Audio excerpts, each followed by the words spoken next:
Hello, everybody. Welcome to this recording. We're checking in with Gabriella and Tom to talk about MPGSOC and some of the advantages we have. Gabriella, do you want to introduce yourself? Absolutely. I am Gabriella Smith-Sherman, and I am the Governance, Risk, and Compliance Director here at MindPoint Group, and oversee both the federal and commercial sectors for anything that is typically your compliance needs from cybersecurity. Tom? Awesome. Thanks. Tom, how about you?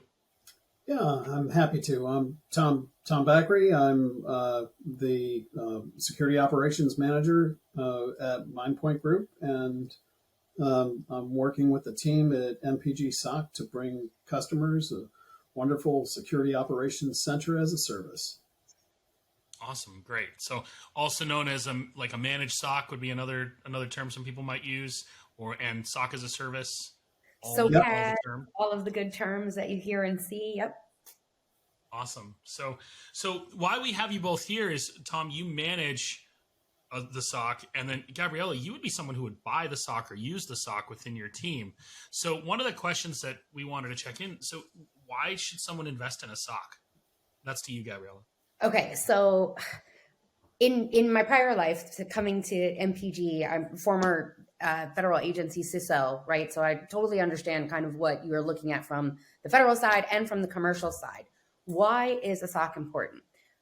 Being a policy wonk, I will tell you, right? And a lot of things that most people don't necessarily think of.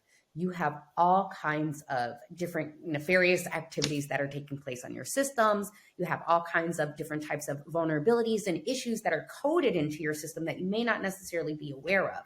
Who is responsible for watching your systems to ensure that you don't have an incident, to identify when a major vulnerability or a critical issue has been released and that there's actual action that is required, to identify if your system is being phished, hacked, or if someone has stolen credentials and is just kind of like roaming through your system and waiting to take some kind of harm to your system or to your organization as a result.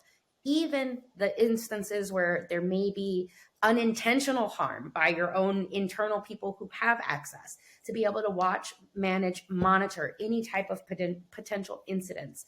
Who is going to be responsible for doing that? That is a full-time 24/7, 365 type of job that has to happen for your organization to really be secure. And while many people might think that, the mom and pop shop or I'm a small business, I may not need that level of security, you honestly do.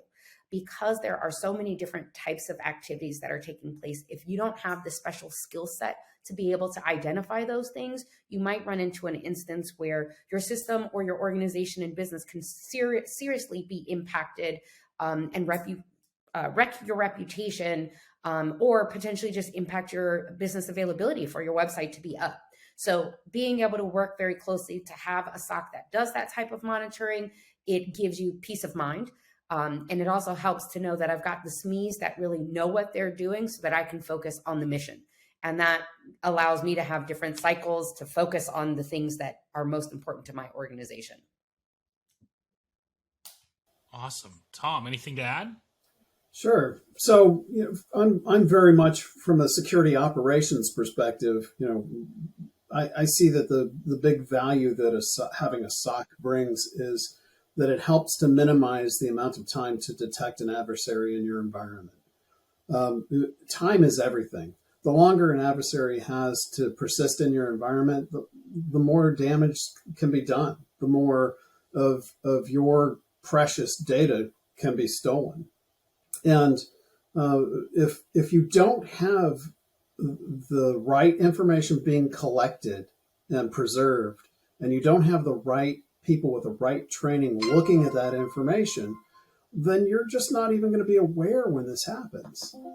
Before SOCs really started taking off, it was not uncommon to have it go years with an adversary in an environment before someone would know it was going on. So time to detection is what it's all about for us. Nice. So beyond security, is there any reason to have a SOC?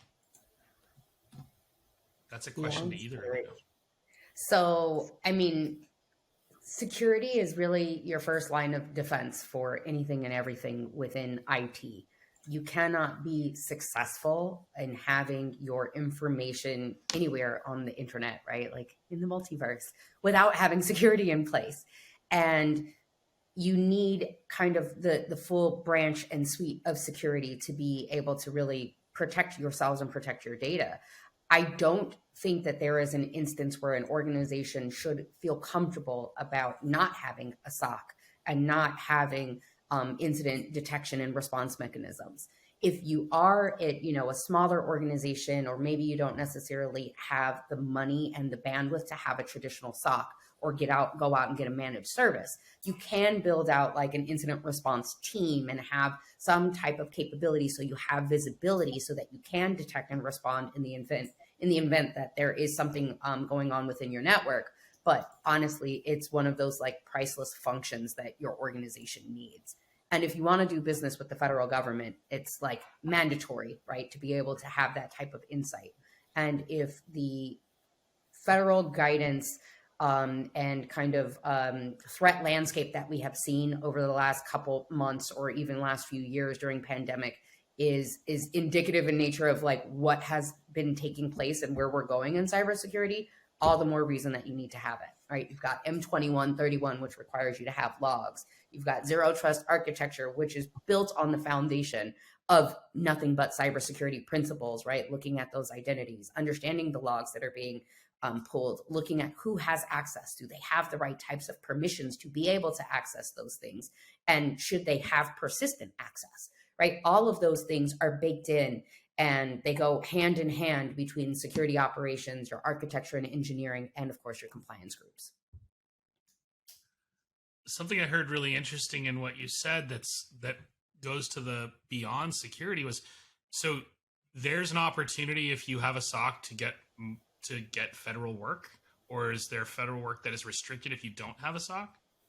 So in order to provide support, and depending on what type of business you're in, right, for federal, if you're doing any type of IT and say you're in the cloud, you have to have a minimum of all of your incident response requirements, which typically are monitored by a SOC or incident response team or responders.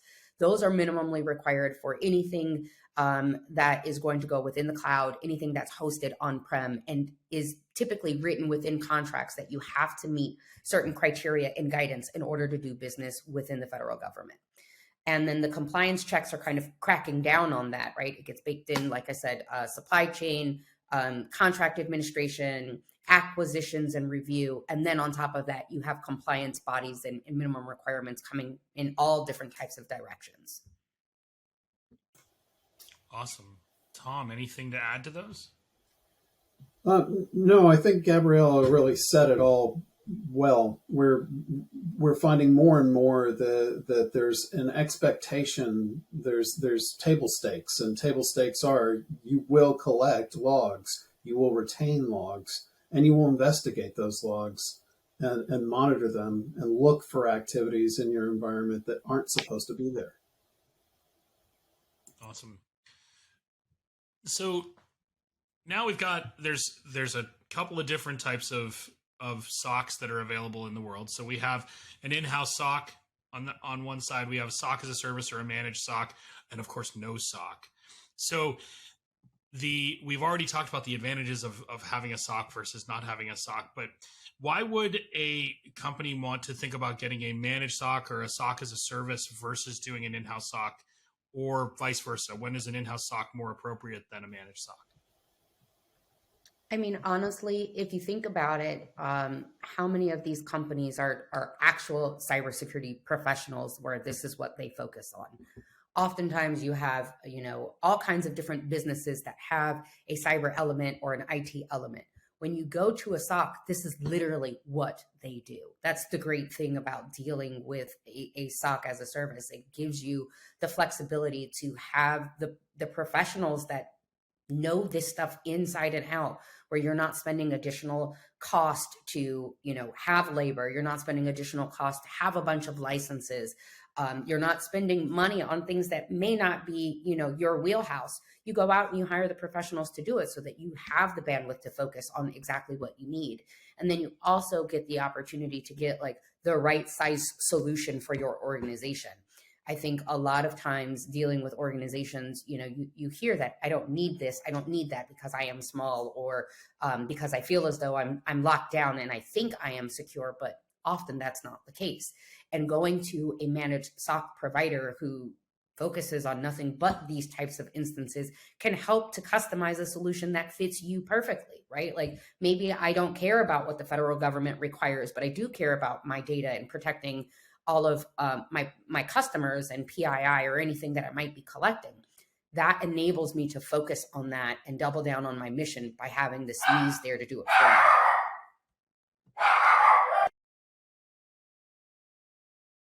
Tom, any other comments from you? My mind is a blank. I'm thinking of nothing but dogs.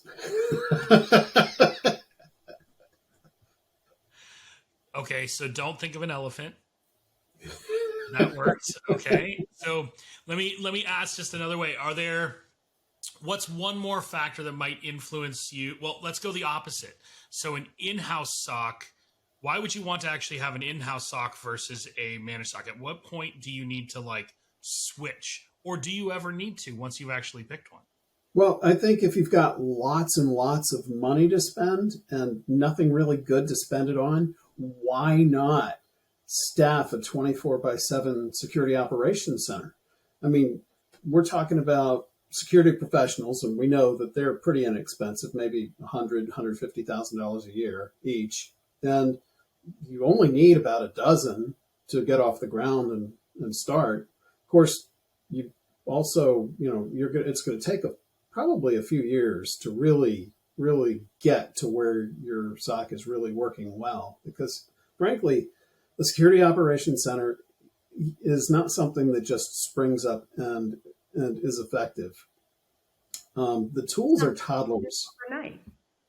What? It's not something that you do overnight, right? And it's not, if it's something that's not your wheelhouse, you're going to spend a ton of money, right? You're going to go out and buy all of the shiny new tools. What are the right tools that you need within your SOC, right? If you don't know that, you're going to spend so much more money than you need to than going to a managed service where I don't necessarily have to worry about the cost of labor and all of your benefits and your overhead. I don't have to pick out what are the right or the latest and greatest tools for me and my organization, because they're going to do all of the hard work for me. All I've got to do is say, here is the access. This is what my organization looks like, right? Make sure that they have the logs that they need data to and pay the invoices and review them. Like, hey, is there an issue? Do I have to work on anything? You guys are going to give me outputs that say, you need to improve your security here, or you should look at doing something there, right? Like, why would I want to do that myself when someone else is fully capable of doing it, probably at the fraction of the price? Yeah, and you don't just buy the tools and hey, we're done. We're a SOC. No, those tools don't know anything out of the box. They need to be trained, and that takes time and expertise. So, I think the opportunity for an organization to make the shift to building their own SOC is when they have sufficient size and budget and commitment from the organization to actually feel that there's a benefit to doing so. So everybody's got an IT department. Why don't we just let the IT department do this? IT and cyber are two separate functions. While we go hand in hand and we're married together, right? Absolutely night and day type of skill set. It is a conflict of interest. Right. Like, I don't even want to get started on the conflict of interest, right? Like, there are a ton of reasons why you don't want people who go to school to do IT to do security. It is an absolute conflict of interest, right? You cannot administer the security on infrastructure that you own, operate, manage, and execute on. Where is the independence? And that's like a huge thing in itself within industry. But secondarily, right, the police don't police themselves. right? Think about it from that perspective. You need someone to come in here to be able to evaluate and make those recommendations so that you can move the needle on your security posture. And that has to be an independent kind of entity from the actual IT that are doing the execution. But again, right, going to school and having experience in managing a SOC and having the right skill set to do it is not the same as infrastructure and network admin, right? Completely different skill sets. We are dependent on each other to be successful, right? We share data, we speak the same language, but two very different functions that need to operate together. When an organization has a responsibility to keep the lights on, and they're responsible for locking the doors, their focus is divided, and that prevents them from being able to give either task the full attention it deserves. I've been in organizations where IT had security operations under it, and in those sort of organizations, invariably decisions were made that weakened security for the convenience of making sure that the systems were operating in a way that they felt that they should be operating. Sometimes security controls can impact the convenience of access. Sometimes security controls can impact system performance. And if the people who are responsible for the system performance and the user experience are in charge of the security controls, that's kind of the fox guarding the hen house. Well, that's also why there's a difference between having a CIO and a CISO, right? Your business and your IT versus your confidentiality, your integrity, your availability. They directly will conflict with each other, and you need to have that kind of line in the sand to be able to define where you are comfortable or what that level of threshold is for setting the acceptance of a risk for the purpose of the mission and the business. But you have to have a full understanding of both sides of the house to be able to make that type of decision. Awesome. So with just a few minutes here and just cognizant of everybody's time, one last question for you, and maybe it's this is when you're trying to find the time, effort, the money to put a SOC in or to get a managed SOC going, you're usually thinking of it as a cost. It's costs everywhere when it comes in. So does a SOC replace any costs that you have currently? Is there money that you're moving around? Is it truly like a new investment that you're making, or is it a shift of budget, or is it a little bit of both? It is an investment, right? You have to think about it this way. You're potentially putting money in to secure your organization, to save yourself from, reputational harm, disruption to your business, all of those things. That's an investment, making sure that your business is secure. Secondarily, it is a cost that you do see additional benefits in add-ons, right? You get a little bit of compliance flair in there because you're inheriting all of these great standards and things that we've implemented time and time again, which are our proven methodology. You're going to get the inheritance of strong NIST controls and following the risk management framework. You're going to get, some CMMI stuff in there. You're going to get some ISO stuff in there. You're going to meet all of the federal requirements that are minimally required for you to do business with the federal government or are set as standards for private practice as well. You're going to ensure that you're meeting all of these baselines that could potentially be inherited for purposes of an audit. And that's just, a small list of the benefits that you're going to receive if you go with this type of service. Not to mention, and Tom can tell you here, the visibility and understanding of really what's going on in your network, right? What the famous question that you always hear leadership in IT say is, what keeps you up at night? Having the visibility and understanding where your security posture is what allows you to sleep at night, not what keeps you up. I lied. I'm going to ask one last question. What qualifies MindPoint Group to run a SOC? Can I go first? So I will tell you, the one thing that makes us super cool, we are the only authorized SOC as a service provider in the federal government that is authorized, certified by CISA under the Q-Smoke process. We have been providing this service for 14 years and counting for many federal customers. We've done this at departments. We've done this at small agencies. We continue to start providing this service to many of our customers on the commercial side, and are now kind of formally saying this is something that we want to be able to offer to the masses. And it is a proven recipe. We've got the secret sauce. We know what we're doing better than many other organizations, but we take the time to still have a personal touch and customize what's needed to make you happy. No business too small, no business too big. Tom, I stole the show. It was supposed to be for you to answer. No. I just get caught up in listening to you talk.